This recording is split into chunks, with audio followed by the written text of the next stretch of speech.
lives one day at a time. Kimmy Kim and Elations Radio. They're here to get your day going fine. Kimmy Kim and Elations Radio. Kimmy Kim and Elations Radio. Kimmy Kim and Elations Radio. And here's your host, Miss Kim Robinson.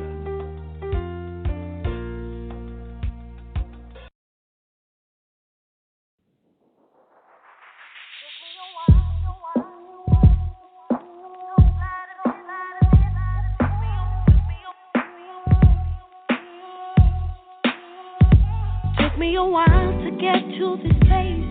I'm so glad I'm in this space, accepting all my flaws,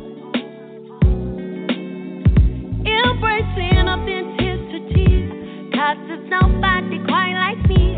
Oh, I like being me. Who I'm created to be, original, not to copy. I'm gonna clap for me, to love again. Gonna celebrate this life, walking who am I supposed to be, refuse to give up on me. Love again, gonna celebrate this life, walk and live. Every trial that came my way, I was searching for a brighter day. That day's finally here. Through life's struggles, ups and downs, I'm so glad that I have found the love that's unconditional. Yeah, all I went through prepared me. All God wanted me to be. I'm gonna clap for me, to love again, love me again, celebrate this life, walking who am I supposed to be, refuse to give up on me. Love again, to love me alone, celebrate this life, get liberty. Oh, it's incredible. This joy is unspeakable. Living life with no regrets. Each blessing was a blessing. I'm gonna clap for me, love again, celebrate this life, walking who am I supposed to be, refuse to give up on me. Love again, celebrate this life, walk and live. I'm gonna clap, clap, clap, learning to love all over again, celebrate this life. I'm gonna, clap, clap, clap, clap for me, celebrate this life for me, learning to love me over and over again, clap, clap, clap. I'm gonna celebrate me, celebrate this life. I dream to see, clap, clap, clap. Gonna celebrate this life, walk and live. Gonna give my life,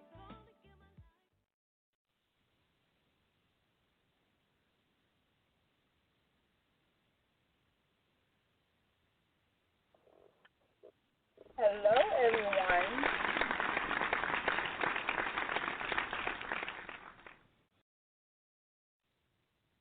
Welcome to Let's Talk About It with Rhonda here on Elation Radio. Today I have the pleasure of talking to one of my favorite people, Trinace Carter, Arthur Trinace Carter. And we are going to get ready to speak with her about her latest book that she is bringing out called Dear Future Husband. So I I cannot wait to get into this conversation with Trinae.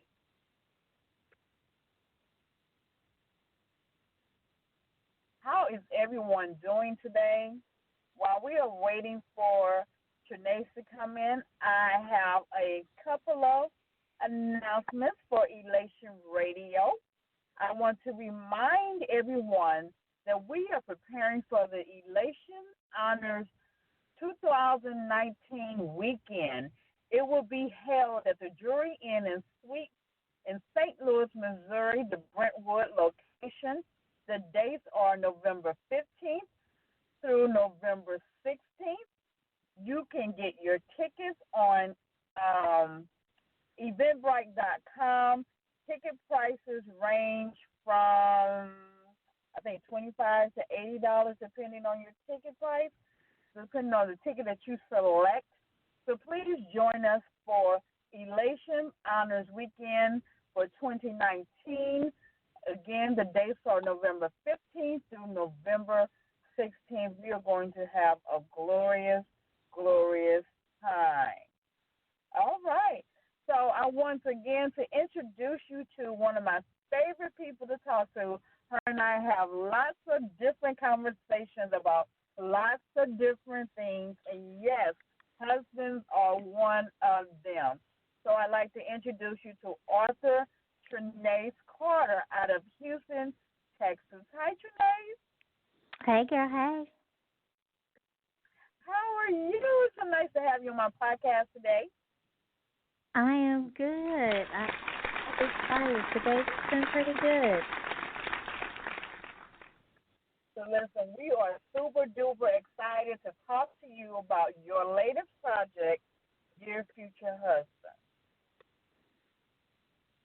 I am excited to talk about it. I mean, this is the first book that I've released in probably more than 4 years, 5 years. I'm definitely a different mindset, a different person. You know, just really exciting to even write the book. Yes, yes.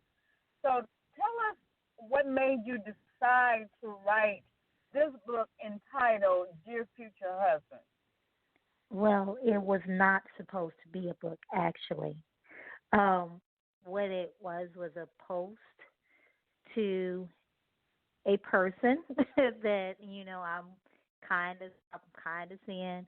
It was a post, and it was just a funny post, and then he responded, and then there was another post, and then he responded, and then I got a lot of text messages, and then I finally got a phone call and asked me, was that my new book? And I was like, no, that was just me posting, messing around on social media. And now here we are, basically 9-10 months later, a new book. That is awesome. So tell us some of the details about the book. Like, what is the book like about? When you say Dear Future Husband, like, what does that mean? Are we just talking directly to the men, or are we talking to the women about men? So for me, my vision was, I had written these jokey posts on Facebook. You can find the post. I just shared the original post a couple of hours ago. I'd written this post. He responded, and I'd gotten a lot of feedback about it.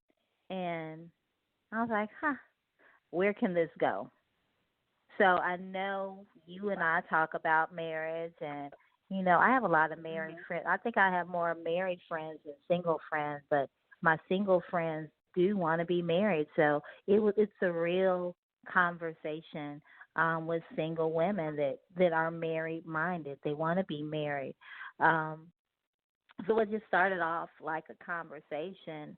And then Nicole Ari Parker, I think that's her name, she wrote, there was some type of conversation about the prayer that she wrote for her husband to get Boris Kojo. Then there was, more recently, there was one that Sierra, she wrote to get her husband. So it's not like women really want to be single. They want to have, I won't say a better half, they want to have a companion, somebody that meets them. It's an equal, it's a balance. Um, so that's where it started from. And this book is um, there is some scripture in the book that connects marriage, that talks about marriage. There are some there's a little bit of laughter in the book. There are some letters, some of the authors, because this is an anthology. I've never ever done an anthology. Um, and I was thinking today that I don't usually like to work with other people because I can't really control other people like I can control me. So, Right. that kind of prepares you for partnership because you have to share the workload. You have to trust that person to do like you agreed to do. So in my mind, at this point, at the end, at the very end, my thought is, wow, okay, so this is what it took for me to get here. So there are some ladies who they wrote an actual letter. Some wrote a prayer. I think there may be one story because, those were the options. You could write a letter, you could write a story, you can write a prayer for your husband. So here we are, Okay. me and five other single women.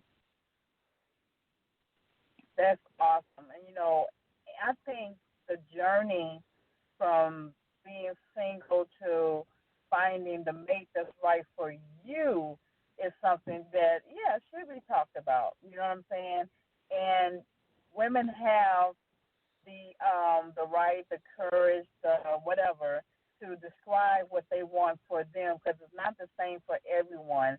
So I will be looking forward to seeing the prayers and the letters. You know what I mean? Because some things you don't necessarily think about for yourself. You're like, well, maybe I should say this or when I'm hoping for my husband. You know what I mean? You know what I'm saying? Right. There's different things I want to include because you really need to be specific especially when you're praying about your husband. Well, I think the other thing is sometimes women are too specific and too picky. And I think sometimes we as Christian women, we have this standard of, or misstandard. That's not even a word, but I would say a misstandard because we miss the mark so many times. We bypass who God has gifted us as our husband because in our eyes, he doesn't look right to somebody else. Which kind of means that you and I would consider you one of my best friends. You and I, we talk about everything, and sometimes we miss the mark on what's supposed to be for us because we are concerned with what our girlfriend is going to say, what our family member is going to say. I hear you. I hear you. I mean that's my thought. People. Yeah, and sometimes it may not even look like what our vision, you know what I'm saying? It might not even match up to that, and we can miss the mark that way as well. You know what I'm saying? Well, so you have true. in your mind that he might be 6'2", 180 pounds, built like whatever, and in reality, he may be 5'9". No, you know no, ma'am. No, ma'am. No, ma'am. Not 5'9". Maybe not for you today, but for somebody, it may be a 5'9". It might be a 6'2". We know you and your list, okay? But let's introduce the other authors that are also in the book. So you have Veronica West, Rebecca Savoy, Karen Thompson, what's April's last name? Karen Thomas. Well, she goes by Knowledge Thomas. Yeah, that's Karen. And April's last name is what? Whitehead. Right? Right. And then you have Shauna Monroe. Right. All right, so those are the other authors that are in the book, Dear Future Husband, and some of them are first-time authors, so we definitely want to make sure that we congratulate everyone who's actually in the book. Now, so tell us about because a lot of different churches or uh, temples would not have different meetings or single meets or single activities. So tell us about how your church is supporting your new book, Dear Future Husband. Well, I found out recently, like yesterday, that we do have a singles ministry at our church. I found out recently that we're doing something in, I think, the first weekend in November, and I'm going to be a part of that singles ministry connection. That's a part of our connect group. We're going to be doing that on the first weekend in November. I'm just waiting for all of the details. It's just so exciting to be a part of Kingdom Business. I mean, is that fair to say, Kingdom Business? It is, because marriage is a covenant. So yes, it is. So, me personally, I don't like to label myself like that because when people have an expectation, and I just want you to expect when you see me, I'm me.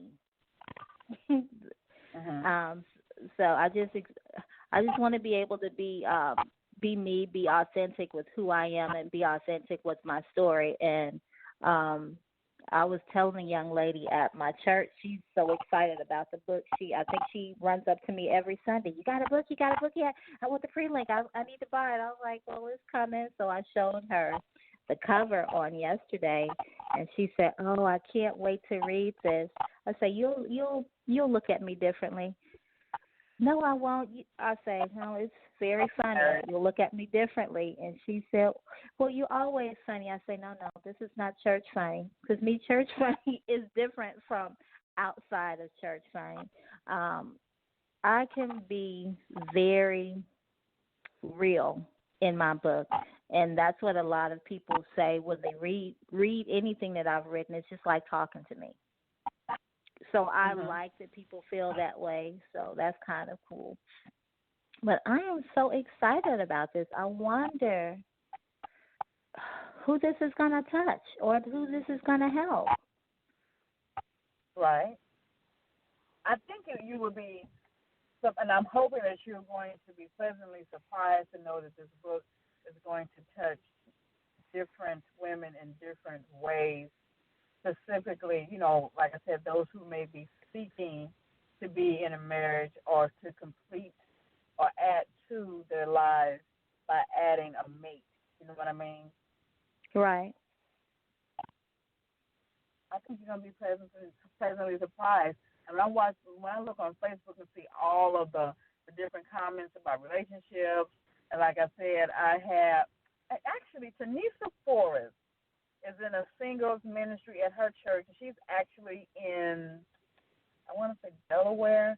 And I used to get her newsletter. I'm not sure if I'm getting it still, but she used to have some very interesting newsletters. But so I think it's like a topic or something that is like kind of mainstream, you know what I'm saying? The journey from singleness to husband, or the women that are preparing themselves for the husbands, that type of thing. You know what I'm saying? Right. Well, I'm glad that you used. I am so glad that you used preparing, because it's not just like none of us are Beyonce. None of us have woke up like this.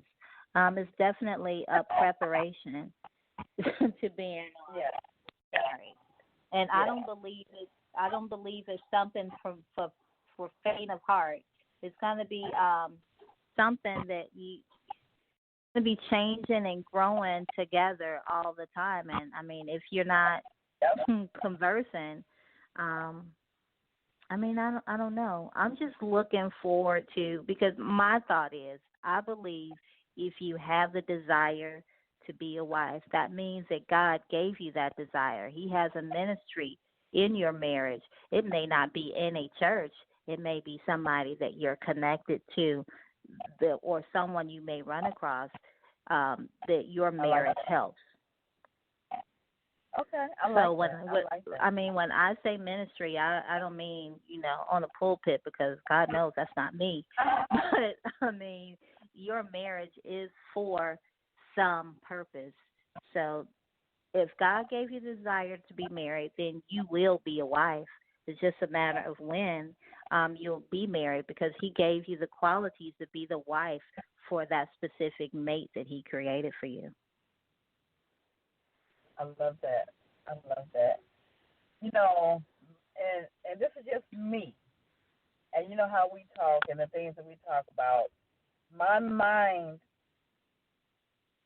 I don't know if I want to say my heart, but right now I feel so far removed from not necessarily the desire of having a husband or being a wife, because I desire to be a wife, and I know I'm going to be an excellent wife when that time comes. But it's just like, I guess if there's no, I don't see a mate in sight. I just feel like I'm so far removed from that journey that I just have completely taken it. Not my goal, but out of my immediate thinking, I guess. Does that make sense? Right. So I'm just continuing to work on me and making sure that I am desirable, if you will, for a wife. Well, I think what God gives us the qualities built specific for our mate. I think that we are prepared. We just have to hone in on those skills. Correct. We just have to perfect them, because they're like they're like the mustard seed. That's, to me, that's how I imagine it. I imagine it's like the mustard seed. And everybody's mustard seed is gonna grow into a wife, but each one is gonna develop differently, if that makes any sense. I guess, yes, that does make sense. It does make sense. So develop differently, yes, because we're all different people, right? And we have different expectations, we have different desires, and not only do we have different desires for ourselves, but God has different desires for us, right? Because He knows better than what we know for ourselves, and especially when it comes to our mate, right? Exactly. The thing is, He knows what He developed you for. He knew that when He prepared you to put you on this earth. That's why, and He also knew that about your mate. He knew what He had created your mate for. That's why sometimes when we choose our own spouses, they are not a match. Yeah. Because, for me as a business person, if my mate is not in business, or he doesn't have any understanding of what I do, me traveling or me writing, it's not going to be a good match, and I know that. Right. And see, you and we just had that conversation. That is very difficult, because as entrepreneurs, business women, authors, event planners, whatever you want to call us, the different things that we do when it comes to our businesses, if they are not of that mindset, it could be very difficult to manage. You know what I mean? Because they won't understand all the things that it takes to work your business, plan it. You know what I mean? All of that. So you're right. You're definitely right about that. And that's something that every woman should consider when it comes to adding someone to their life, whether it's business or personal or family, work, travel, finances, all of it. Their mate has to be a fit. And see, the other thing, you used a good word, adding to your life. They should not be a completion. You should be an addition or an asset in he should be an addition or an asset. I want to be able to support you. The Bible says two is better than one all the time. Mm-hmm. And that's in That's everything. Right. Business partnerships, friendships, and this relationship, this so super intimate relationship, you're going to be sharing so much more than what you would share with your girlfriend, what you would share with a parent or even with your children. So, I mean, it's best to have an understanding that you need to heal from your past hurt, because I do talk about that, and make yourself whole. And making yourself whole, that entails you learning how to love yourself authentically. Everything that's good, not just the good about you, but the things that are not so good about you, and work on those things to perfect those or improve those. You made you made a few good points. So let's back up for a second. So when you talked about being able to share with your mate and whatnot, that means that you have to be willing to be vulnerable. And there are even women who are in relationships right now who are not willing to be vulnerable with their mates that they even have right now. And I don't understand that. But if you are not in a relationship and you're wanting to be in a healthy relationship, then I think that you have to learn to be vulnerable with your husband, with your mate when you get to that. And it's about the trust. First of all, there should be a safe environment for the wife to communicate with her husband about everything, and the husband to communicate with the wife about everything or anything. You know what I'm saying? There needs to be that safe zone there. Otherwise, because if you don't have that, then I think that that it won't always be good. You know what I'm saying? Because the wife or the husband may not feel like they can share certain things. Does that make sense? And it does. I'm pretty sure, that it's something that maybe you have to take, even if it takes time to develop that. You know what I'm saying? To build it, it's just necessary to take the steps to do that. You know what I mean? Right. I think that you hit the nail on the head when it comes to vulnerability. I would say over the years, women are less comfortable with being vulnerable because it's seen like a weakness. It's the same thing as vulnerability and submissive. They're in the same paddle boat going down the same river. And it's you should be able to be vulnerable with your mate because you should be able to trust him with everything about you. Right. Without being afraid that he would use it against you. You know what I'm saying? So that's in a relationship where the very same things that you said you love so much about me or you like so much about me ended up being the very same things that you didn't. You know what I mean? And I guess you have to be in it to understand it. You know what I'm saying? So you can love that I am a visionary, I'm a go-getter, that you know what I'm saying, I can get things done. But you may not love so much what it takes for me to be a go-getter, visionary, and to get those things done. You know what I'm saying? Because it takes time. And, that means that, a balance has to be created and all those great things. So that is that is what that is. But, yes. So trust. One of the things that I've always said about relationships, Trinace, is that I should be able to trust his relationship with God, right? So that I can trust him, lead me, guide me, whatever it is.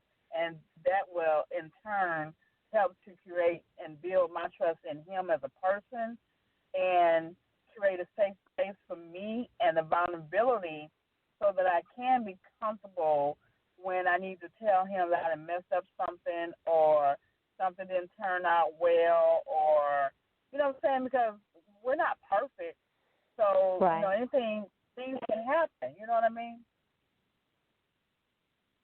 Absolutely. And for me, if he doesn't have that relationship with God, then honey, it ain't nothing we can talk about. Because I need you to have that.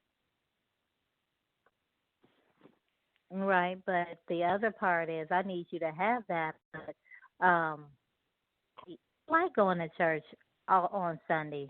I don't need you. I don't. It's not a necessity for you to feel the need to be there all the time either, because some men don't like to be at church all the time. So that's not something that I would just say. All right, well, that's not a non-negotiable for me. That's not something that I'll say. You don't go to church every Sunday. You don't go to Bible study. No. You don't do nothing. That's not something that I would say. Well, we're done. That's not. Right. So, but understand, I'm not talking about church. I'm talking about relationship.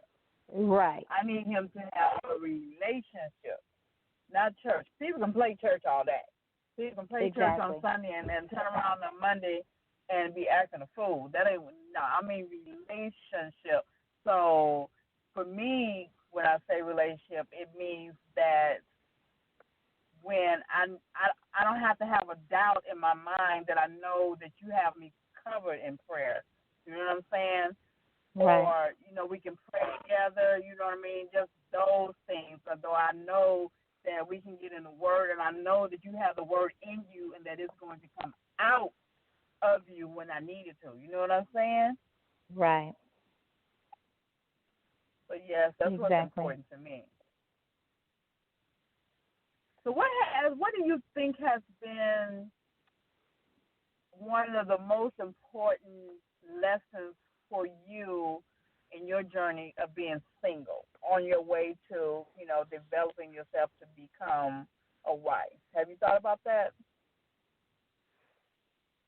No, but just that quickly I did. I would say, well, I mean, I don't know how I came up with an answer so quickly, but confidence.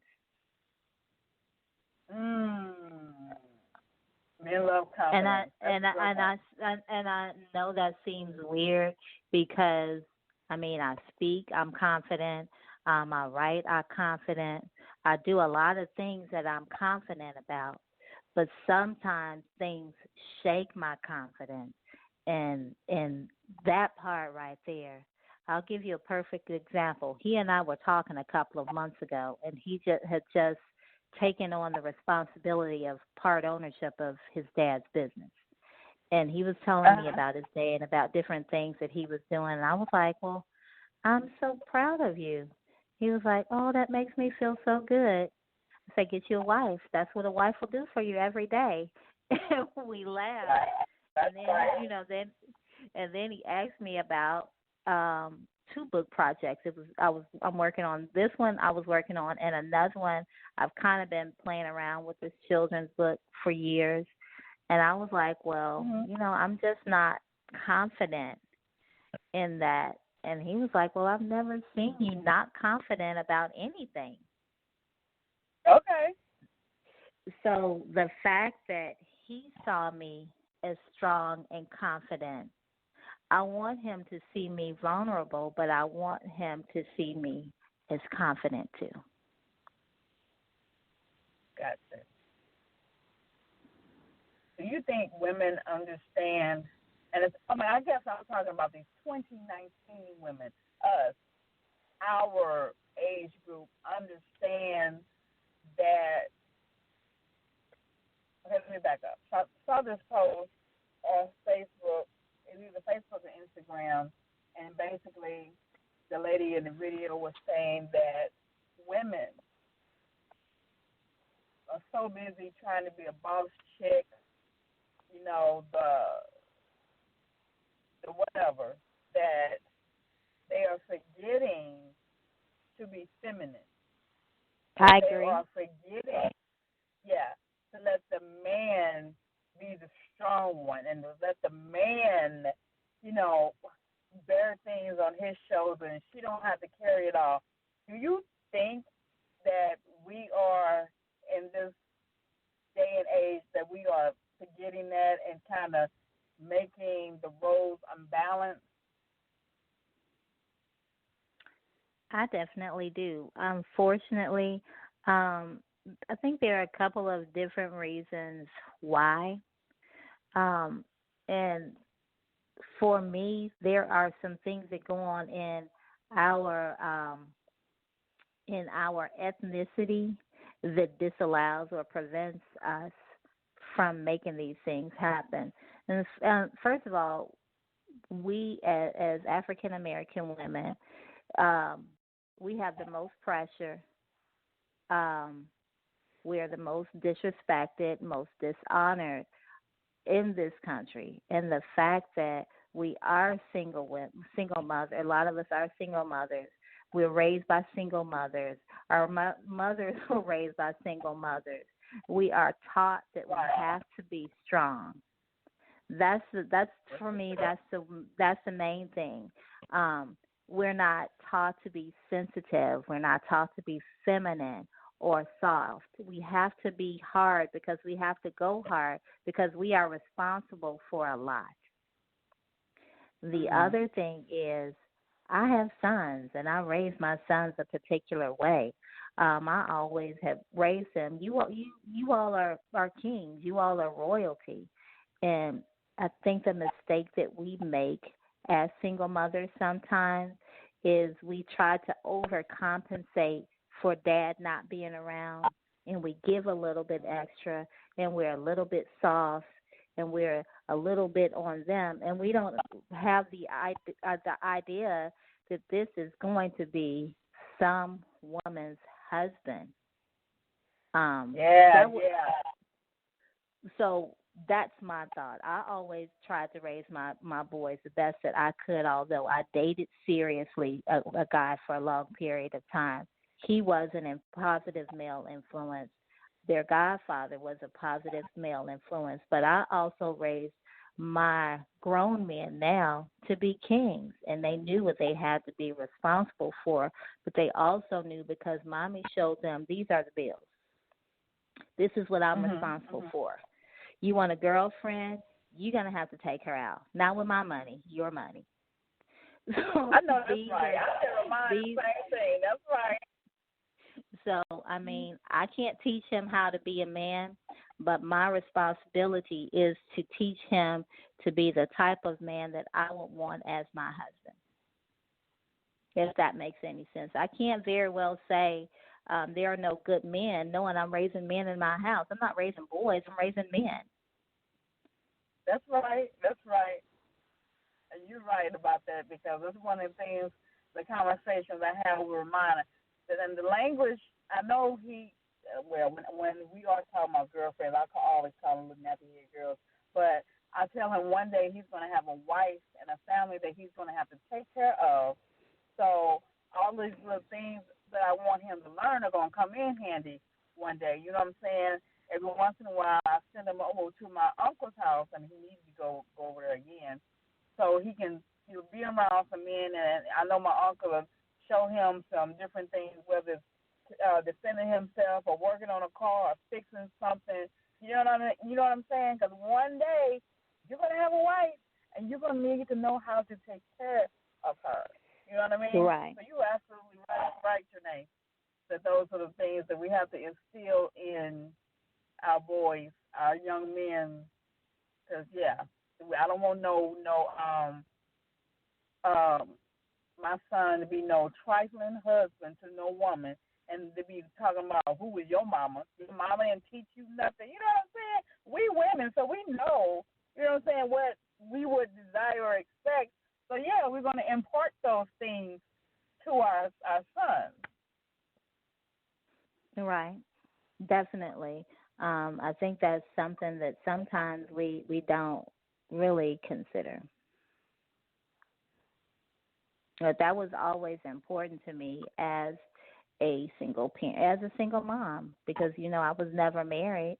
That was always super important to me to make sure my sons were responsible and productive, and that they would one day be married and have a family and, be responsible for their family. And, that was always what I prayed for. Mhm. Mhm. So, I mean, you know, it's just so much that I thought about as I was writing that I did not put in the book because I'd still be writing. But it's just so important to consider if you're a parent or to bring up your children to the type of adults, because they're not going to be children. Raise them into the people that you want them to be. Now they may deviate, but you've given them the right tools for them to be for them to strive. That's right, for them to be successful. And the Mm-hmm. Bible says, you know, that they won't depart, they will not depart from it. So it'll be in them. You know what I mean? And the only thing that we can hope and pray for the decisions that they make as they grow older and wiser, that they will dip back into the lessons and the conversations that we've had with them. You know what I mean? Right. So tell us when or what are the next steps for the book, when's the book coming out, all that good stuff. Well, right now I'm waiting to approve my final edit. That'll be within by the end of the week. And then we're moving quickly into the virtual book launch, which will be in about 2 weeks. And then the part that I like, the actual face-to-face, shaking hands, signing books, book signing, that's my favorite part. Mm-hmm. So that's going to be here in Houston. I'm hoping the other authors, they'll, because they're first-time authors, they'll branch out and do their own book signings. But I'm going to be having a book signing here in Houston November 8th, 9th, and 10th. It's an entire weekend of fun. I have plans and activities and book signings, and I'm just excited about that because that's the best part to me, to get to talk to people about what they thought about your book or what they've been waiting for, what they've been looking forward to the most. Gotcha. I'm looking forward to it too. Woo! But I'm going to be there. I'm flying. The last time I was in Houston, Texas, girl, I drove. I ain't making that drive again. And that's a long drive from St. Louis. It's a long drive. And I thought about snatching Felicia and having her come with me. Then we could do the drive together. But I think I really want to fly. I don't want to be tired coming in. You know what I mean? No, because, I got some festivities planned. I know. So the goal is to come in early Friday. That's my goal. So I can be there and support you and the other authors that are going to come in. And this is going to be awesome. I'm so proud of you. Oh, thank you. Don't make me cry. People have been texting me. I'm so proud of you for the past, probably past 2 weeks, and I cry, and then somebody will text message me something silly, and then I laugh. So my brain is probably like, make up your mind. Are you crying or are you laughing? That's all right. You can do both.